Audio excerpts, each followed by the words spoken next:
আপনারা দেখেছেন আমরা খাল খনন কর্মসূচি শুরু করেছি।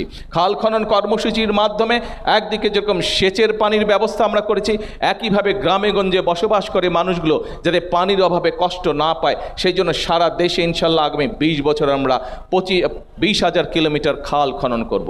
আপনারা নিশ্চয়ই প্রিয় ভাই বোনেরা দেখেছেন যে গতকাল আমরা প্রায় 1,23,000 শিক্ষক, সেটি প্রাইমারি সেকেন্ডারি সহ বিভিন্ন স্কুল কলেজের শিক্ষক যারা গত 4 বছর ধরে 2022 সালের পরে থেকে তারা তাদের অবসর ভাতা পায় নাই, সেই টাকাটা 9-6ভাবে বিগত স্বৈরাচারের সময় সেই টাকাটাকে বিভিন্নভাবে আত্মসাৎ করা হয়েছিল। এই আপনাদের সরকার, বিএনপি সরকার দল সরকার গঠন করার পরে গতকাল আমরা 1,23,000 শিক্ষকদেরকে আমরা তাদের পেনশনের ব্যবস্থা করে দিয়েছে, তাদের অবসর ভাতার একটি বড় অংশ তাদের কাছে পৌঁছে দিচ্ছি। অর্থাৎ আমাদের লক্ষ্যই হচ্ছে দেশের জন্য কাজ করা, আমাদের লক্ষ্য হচ্ছে দেশের মানুষের জন্য কাজ করা, আমাদের লক্ষ্য হচ্ছে দেশের মানুষের ভাগ্যের পরিবর্তন, আমাদের লক্ষ্যই হচ্ছে দেশের ভাগ্যের পরিবর্তন। দেশের মানুষের ভাগ্যের পরিবর্তন করতে পারলেই একমাত্র দেশের ভাগ্যের পরিবর্তন করা যাবে। প্রিয় ভাই বোনেরা, এটাই হচ্ছে আমাদের রাজনীতি। যেই রাজনীতি আপনাকে আত্মনির্ভরশীল হতে সাহায্য করবে সেটাই হচ্ছে আমাদের রাজনীতি। যেই রাজনীতি আপনাকে কর্মসংস্থানের ব্যবস্থা করবে, যেই রাজনীতি আপনাকে শিক্ষার ব্যবস্থা করে দিবে, যেই রাজনীতি আপনাকে অর্থনৈতিকভাবে আত্মনির্ভরশীল হতে সাহায্য করবে সেটাই হচ্ছে আমাদের রাজনীতি। যেই রাজনীতি কৃষকের ক্ষেতে ফসল দ্বিগুণ করবে, দ্বিগুণের জায়গায় 3 গুণ করবে, সেটাই হচ্ছে আমাদের রাজনীতি।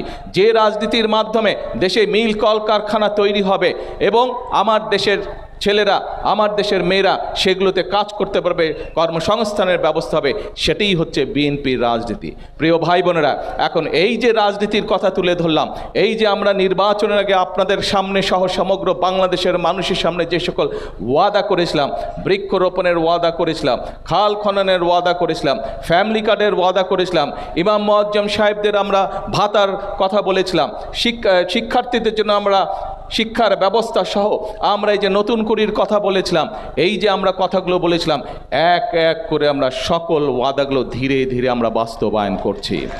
প্রিয় ভাই বোনেরা, আপনাদের সকলের সামনে আজকে সকলের সামনে প্রত্যেকটি কাজের সাক্ষী হয়ে আপনারা আছেন, সমগ্র বাংলাদেশের মানুষ আছে।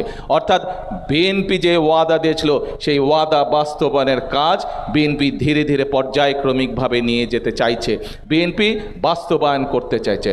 এখন প্রিয় ভাই বোনেরা, এই যে বিএনপির রাজনীতির কথা আপনাদের সামনে আমি তুলে ধরলাম, যে রাজনীতির কথা শুধু মুখের মধ্যে নেই, যে রাজনীতি বাস্তবে আপনাদের সামনে তুলে ধরা হয়েছে, যে রাজনীতির বাস্তব ফল এখানে থাকা মা বোনেরা পাচ্ছে, যে রাজনীতির বাস্তব ফল এখানে থাকা ইমাম মুয়াজ্জম সাহেবরা পেয়েছেন, যে রাজনীতির ফল এখানে দুস্থ মানুষরা পেয়েছে, যে রাজনীতির ফল দেশের সন্তানেরা পাচ্ছে, যারা লেখাপড়া করছে তারা পাচ্ছে, এই রাজনীতি কি আপনারা মনে করেন সঠিক আছে?